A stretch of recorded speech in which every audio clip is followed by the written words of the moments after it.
Kryeministri Edi Rama nuk do të marrë pjesë në samitin e zgjerimit të OBE-s. Kryeministria njoftoi më herët udhëtimin e Ramës drejt Brukselit, ndërsa tani bëhet me dije se takimi është anuluar dhe kreu i qeverisë nuk do të jetë pjesë e panelit EU Enlargement Summit. Arsyet ende nuk dihen.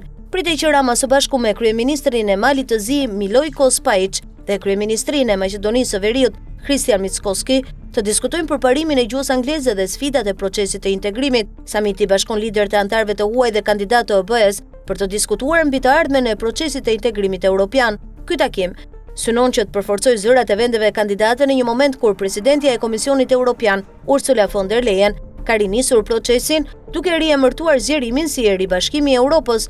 Samiti do të ofrojë një platformë të parë të këtij lloji për udhëheqësit e vendeve kandidate për të shprehur perspektivat e tyre mbi rrugën e zgjerimit nga vendosmëria e Ukrainës dhe Moldavisë mes luftës së vazhdueshme në Ukrainë deri tek pritja dekadëshe e Ballkanit Perëndimor për antarësim, ku secili udhëheqës do të sjellë një uri të veta se si perceptohet zgjerimi nga pikpamja e kombit të tyre dhe çfarë do të sjellë rruga përpara.